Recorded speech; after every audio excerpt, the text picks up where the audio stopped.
Welcome back to Weird Worlds. Join us on a journey through the pages of old, dusty, weird pulp magazines. Before we begin, I invite you to pause for a moment and share in the comments where in the world you're listening from and what time of day it is for you. The Invaders by Benjamin Ferris. Boog, Joe Merkless, was the first of them. He appeared at the Wide Bend National Bank one day, cash in hand. The charm of him, his flashing smile, the easy strength in his big body, were persuasive recommendations. But the bank's appraisal scarcely got that far. Wasn't he the first buyer in 15 years for that boneyard of lonely dreams? Dark Valley. The county seat of Wide Bend presided over 3 valleys corresponding to the forks of the Sowing River. Once, Dark Valley had been the richest of these. Solid houses and barns stood among orchards laden with fruit, fields chock full of heavy-bearded grain. Till one spring, the middle fork of the river had dried up. The farmers called in specialists who sank wells and pilot holes, measured the slopes. They heard much talk about water tables, about springs undercutting rock formations, but when it was done, the fact remained. Dark Valley's water supply was choked off beyond man's ability to restore it. In the end, the farmers gave up, left their dusty houses and shriveled orchards, and Dark Valley died. Boys hiked over there occasionally. Men scouted for fence posts or pipe. Young couples passed quickly through on moonlight nights. And at least 2 stubborn old-timers still squatted at the upper end. Now that Joe Merkless had bought it, of course, they would have to move. "Well, won't they?" Henderson asked. Jerry Brownson looked around at the other members of the Wide Bend Businessmen's Club. "Doesn't take a lawyer to answer that, and damn shame," said Caruso, the barber, who always championed underdogs. "They've had no equity in that land for years. The bank just let them stay on. They can move on over the hill." Jerry nodded. "Maybe somebody ought to suggest that to them." "Don't look at me," Caruso said. "Those old coots ain't been near my shop for years." When the chuckles died, McAllister, the druggist, voiced the thought that rested unspoken on all their minds. "I wonder if that fellow realizes what a worthless piece of land he's bought." He looked it over. This was Hammond, of the bank. "Course, you didn't try to talk him out of it." "Would you have?" Hammond retorted indignantly. Henderson jabbed the air with his cigar. "I think he was a coal miner, back east, saved up his money to get on the land. I think he's a gypsy," Caruso said. "You ought to know, Tipton," the grocer laughed. Caruso got fined for his reply, and with the tinkle of coins in the luncheon club, Kitty the men dispersed. Joe Merkless' relatives arrived that night. Henderson, who told Jerry Bronson about it, had made an early morning delivery of feed nearby, and driven on to take a look at Merkless' purchase. From the ridge he viewed Dark Valley's 3 miles of width and 6 or so of length. Figures were moving about the gaunt and windowless farm buildings. At least one plow was in operation, and the good blue friendliness of smoke arose here and there. "Looked like a lot of people, Jerry, but you know I didn't see any cars or trucks around." Jerry's blue eyes crinkled. Human nature didn't like puzzles any more than it liked strangers. He returned to the tedious civil case he was working on.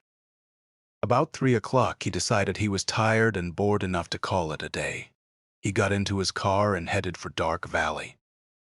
Aside from his curiosity, he thought he might talk to the 2 old squatters at the far end. The Carvers were independent and truculent.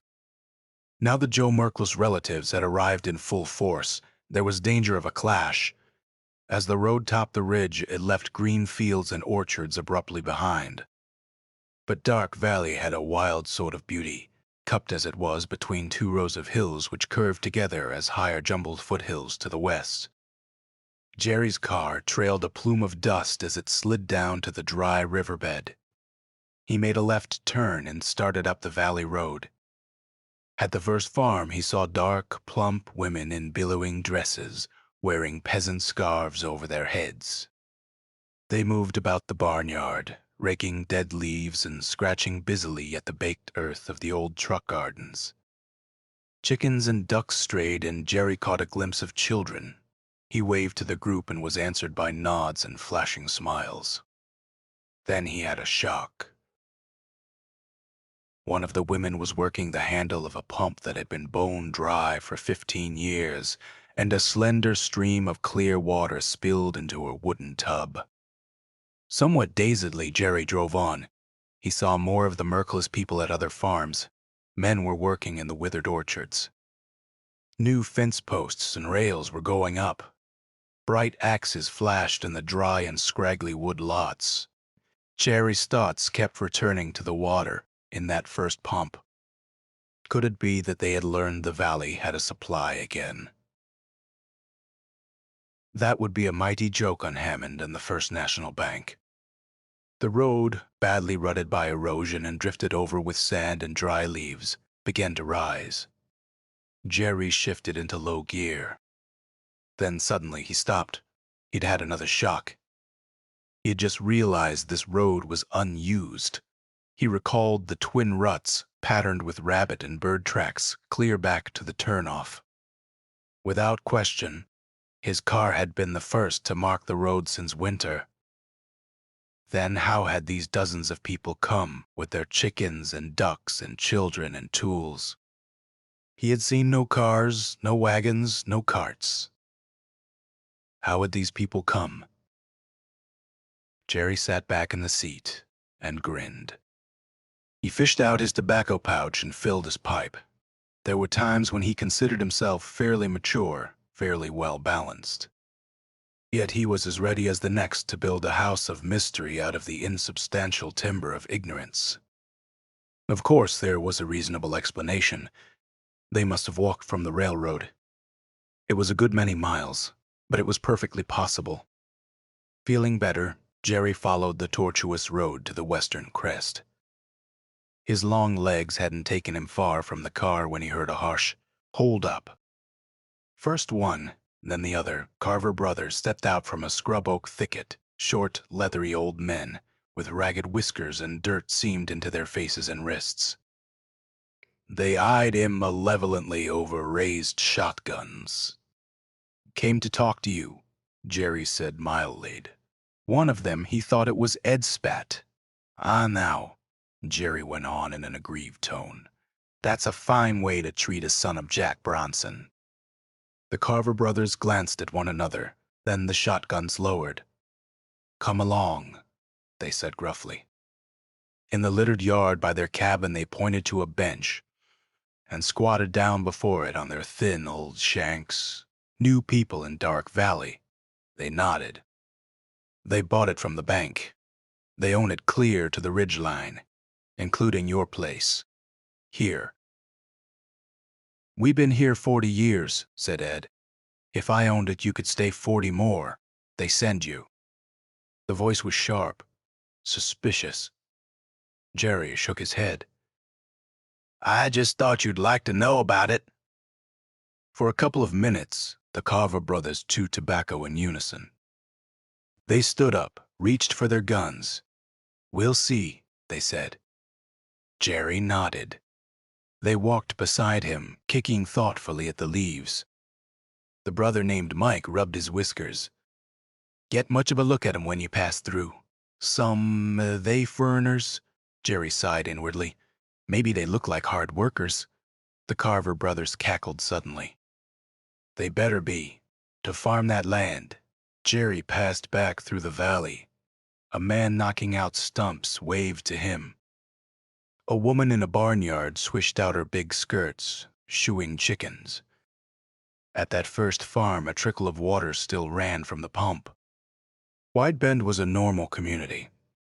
Along with its natural curiosity, there was a genuine feeling of neighborliness, heightened by the conviction that these hard-working strangers had thrown their money away on a hopeless venture.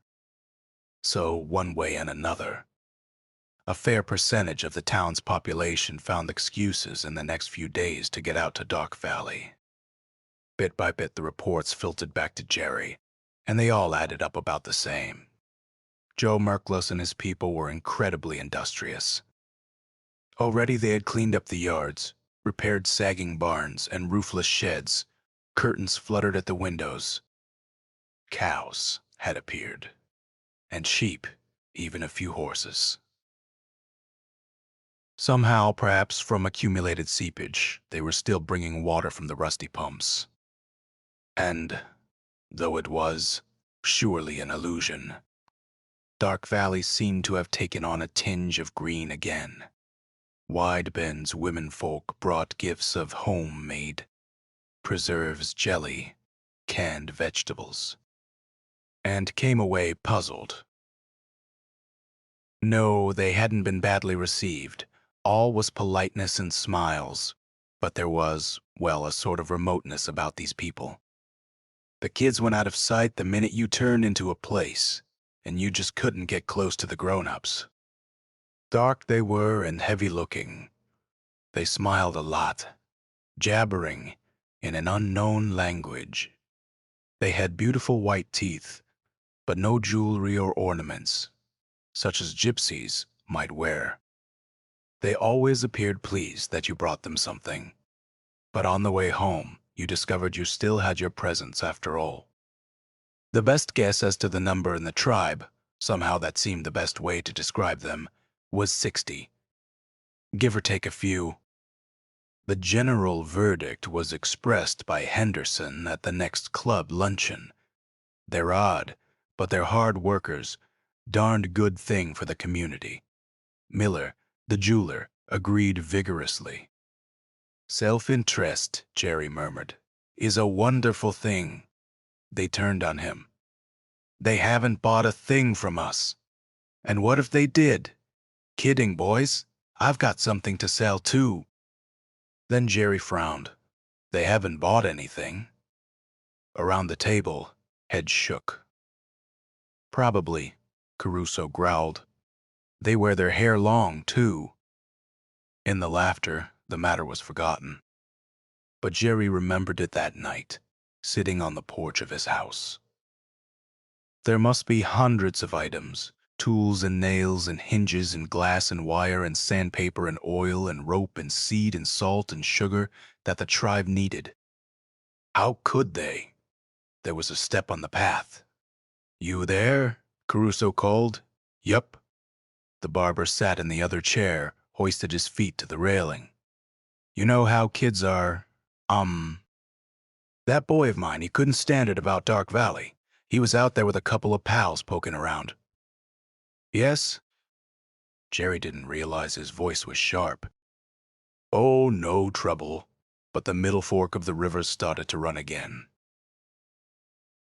For a long time after Caruso had gone, Jerry sat with his cold pipe in his mouth.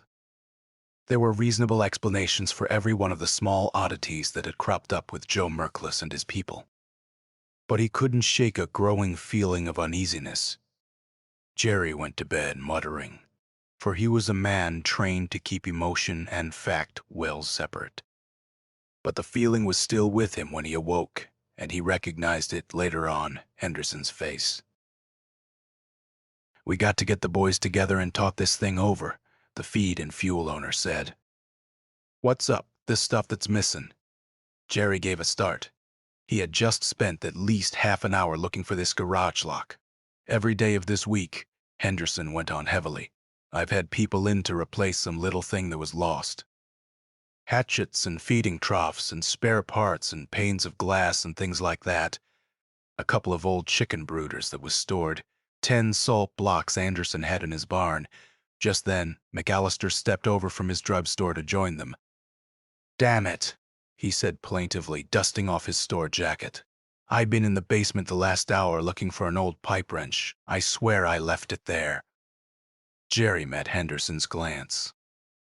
All right, he said. Let's get the gang together for lunch today. Sheriff Watson joined them in the back room of the restaurant. When the coffee came, Jerry rose to explain the purpose of the meeting. Our problem, he began, may amount to nothing at all, or it could turn out to be mighty nasty. Hen and I thought it was time to talk it over. Briefly, he recapitulated Dark Valley's reawakening. He described Joe Merkless and his people, their odd clothing, their independence, their alien language. Point 1, he said, most people don't like strangers. He described the tribe's arrival without cars or wagons, without even a mark on the abandoned road. He spoke of the pumps that came to life, the river that now ran again. The progress the tribe had made seemed almost beyond human capacity. Point 2, Jerry said. Most people don't like mysteries. He turned. Okay, Hen. First, Henderson explained that none of the tribe had bought supplies of any kind in Wide Bend. He got corroboration from other businessmen present. Then, as he summarized the missing articles, heads began to nod. Bases got read and lists were clenched. Jerry got to his feet again. Point 3. I don't need to spell out much more of this, and carloads of men with guns will be heading for the ridge. They'll be the kind of trouble we don't want on Wide Bend's conscience. Should we let 'em rob us blind? Shouted Tipton. No wonder they do so good, Caruso cried. How about the water? Hammond asked sarcastically. You think they stole that too? Someone shouted back, and a heated discussion raged. Jerry finally banged on the table with a sugar bowl. Let's hear from the sheriff. Watson hoisted his big frame and sighed. Jerry's right, boys. We got a nasty situation building up right now. My old woman's so mad at the Dark Valley people she could spit. And why? Only because she can't figure 'em out. He brushed his mustache and looked at Tipton. Them people are human beings, ain't they? Tipton scowled but nodded. Anything they'd done that couldn't be explained by natural causes, no matter how silly or complicated. Tipton thought about it and had to shake his head. Believe me, boys, the only thing to get excited about is the stuff that's missing. If they're pinching it, we can catch 'em and punish 'em. They may be foreigners, but they sure as hell have to obey the law of the land. Now, Hammond said, we're talking sense. Give me a list of what's missing. Watson added, and I'll go to Dark Valley this afternoon and take a look around the place. Everybody satisfied? Jerry asked. Everybody was. Sheriff Watson frowned at the list as Jerry drove into the first barnyard. They scattered chickens, ducks, and children, seen blurrily as they scrambled to hide. They remained a few minutes, ostensibly visiting, then went on to the next farm and the next. Beyond the last one, on the rise that led to the Carver cabin, Jerry stopped the car. They looked at one another. Watson rubbed his face irritably. I'm beat, Jerry. There is something here I can't get my hands nor my head onto, I know. The sheriff banged one big hand against the crumpled list. That butter churn of Mulford's. By God, I saw it. Same brand, same color, even had scratches around the base where that old cat of his sharpened her claws. I know, Jerry said again. But it had a letter Z cut into it, worn and weathered, so you'd swear it had been there for years and years, that spring-toothed harrow of Zimmerman's, except the one we saw had 12 teeth instead of 15. And even the man who made it couldn't find where it had been altered or tampered with. It had been the same with a score of other things. Each one slightly changed, just different enough to make identification impossible to prove. Slowly, Jerry said, wood gets weathered, metal oxidizes, honest wear is unmistakable, and these all take time which can't be faked. His implication hung in the air. If the things had been stolen, then altered to avoid identification, whoever did it had more than human ability. Magic, Watson muttered. There is no such thing? No, there absolutely ain't. They sat looking with troubled eyes out over Dark Valley, till Jerry said abruptly, I am going on up to see the Carvers. Watson reached for the door handle. They don't have no use for me. I'll wait here. I got plenty to think about. Jerry nodded. The sheriff would be remembering the seeds already sprouting in the kitchen gardens.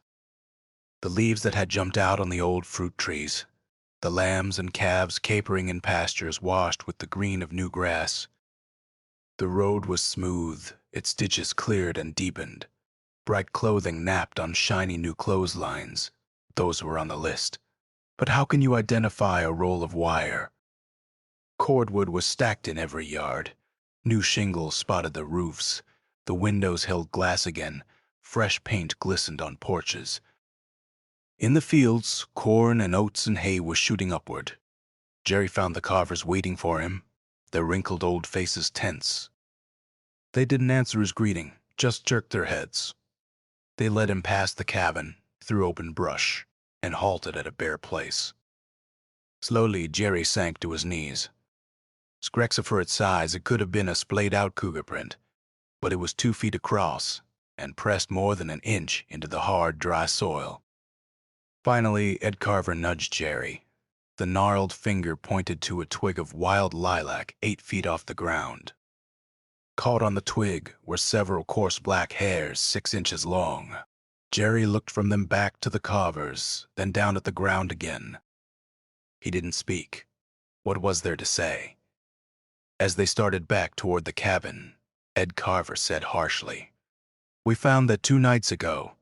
Jerry brooded for some distance. Then he said, "Ned Ames has the best hunting dogs in the country." They looked at him disgustedly. "Damn it, you have to do something. Come back to town with me. We'll get some of the boys together and hunt it down." They had passed the cabin and reached the car. The Carver brothers looked out over Dark Valley and shook their heads. "We've lived alone," Ed said. "We'll fight alone." When Jerry told the sheriff about the giant spoor, Watson gave a derisive snort. "Those old coots got bats in their belfries, but I saw the print." Watson dismissed such evidence with a wave of his hand. "They made it up, probably. Forget it till you see the animal itself." "You'll have time to believe it then. We got enough to worry about already." Jerry couldn't forget it. But there was a kind of reassurance in such hearty skepticism. With each passing minute, that huge print seemed more unreal. Halfway through the valley, they stopped to look at the river. The bed was half full, muddy, debris-laden, with a sheen of dust on the surface. But it was water, wet, tangible, undeniable. Watson took off his hat and rubbed his head and swore, "Good afternoon." They turned. Joe Merkles was smiling at them. "Hello, Jerry," said Watson, just glowered. Merklos moved beside them and looked down. His brilliant teeth flashed. "Good, is it not?" The guttural words came out flat, one at a time, as though shaped carefully. "Better than money, in this part of the world." Jerry's eyes narrowed. "Did you know about the water when you bought the valley?" Merkles smiled again. He was bareheaded, dressed in dark trousers and a loose, short-sleeved blouse. His neck and muscular forearms gleamed bronze in the sunlight. "You like what we do here?" he asked in his deep, hesitant manner. "You've done wonders," Watson said shortly. Merkles' smoky eyes held Jerry's. "My people are used to work."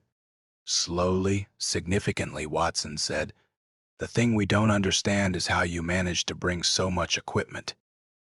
The exact things you needed, right down to the last nail." Merklow's inscrutable gaze swung around.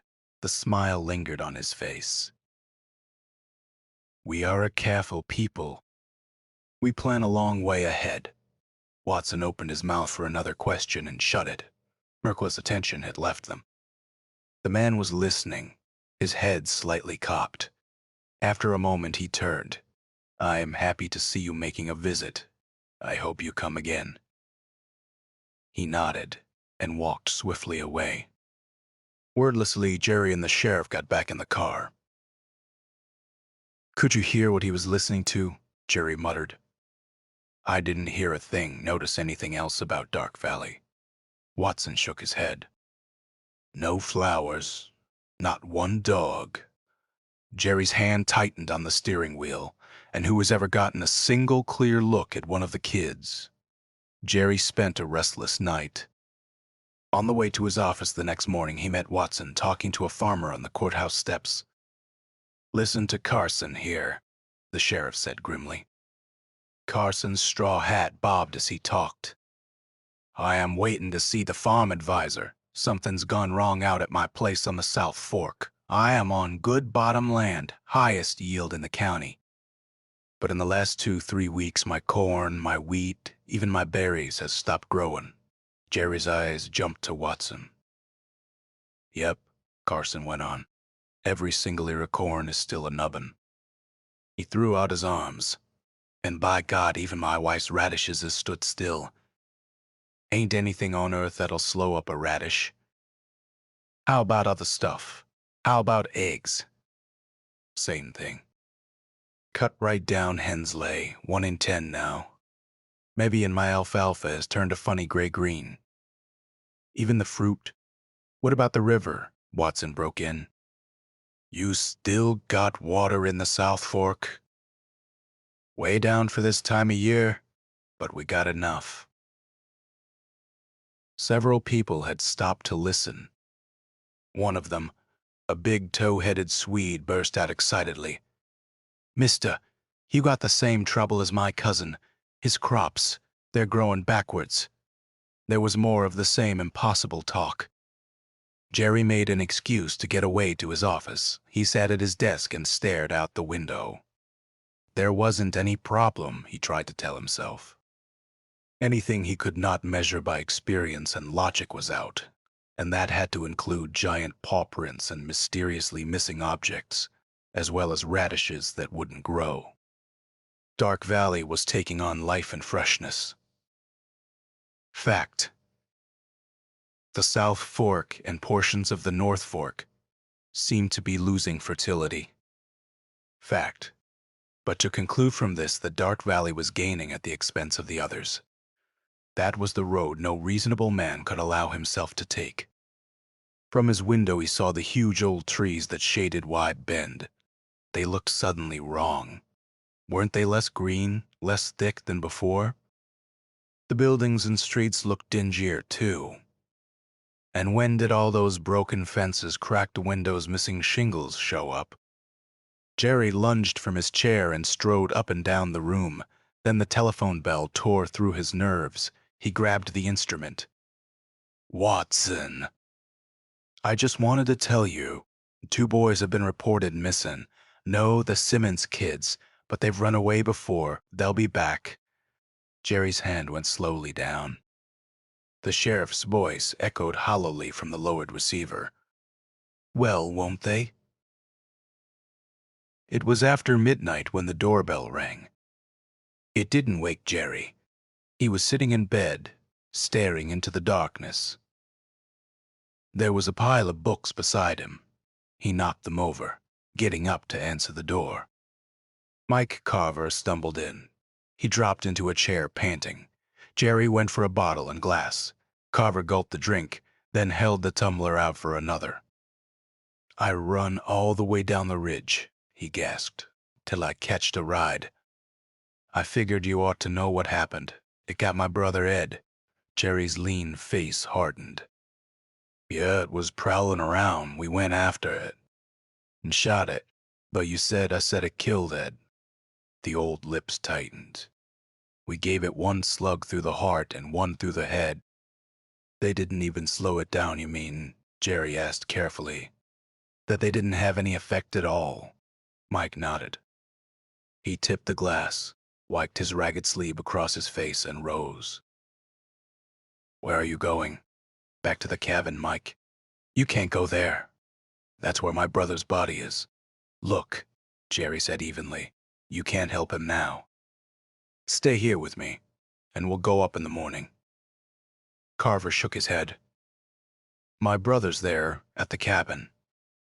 I got to set up with him. There was no arguing against that tone of simple and utter finality. "All right, wait till I get some clothes on and I'll drive you back." A few minutes later, they passed through Wide Bend's deserted streets and started out the road to the valley. Carver rolled down his window and spat tobacco juice. "Feller was up to see us," he said gloomily. "Told us people was losing things all over the county, including 2 kids. Said crops has shrunk. Said water in the forks is way down." "He's right," said people were getting the idea. Dark Valley was living off the rest of the land, feeding on it like a parasite. "How crazy you think that is?" Slowly, Jerry said, "I am not sure it's crazy at all." Carver brooded. "I shot that thing tonight. Should have been dead if a critter ever was. Then I seen it go after Ed. You know what all this means, don't you?" "Witchcraft. Something people haven't believed in for hundreds of years. Maybe they better get started again." They were nearing the divide that overlooked Dark Valley. "Mike, I've been reading up on it for hours, everything I could find, and it fits. It's been the hardest struggle I ever had, admitting such a thing existed. But it was either acknowledge that or lose my mind." The night seemed colder as they started downward. Unaccountably, the headlights dimmed. "Someone watching us," Carver said suddenly, as the car bored on through the thick and swirling darkness. Jerry nodded. His hands gripped the wheel until the knuckles were white. Sweat began to glisten on his forehead. The headlights picked out a dark spot that looked like a yawning hole. Jerry stamped on the brake, skidded slightly. But there was only a shallow rut, deformed by shadows. He pressed the accelerator, and the motor died. Hurriedly, he jabbed the starter button, pumped the gas pedal. Again he pushed it, and again as the lights faded from the drain on the battery. "What's the matter?"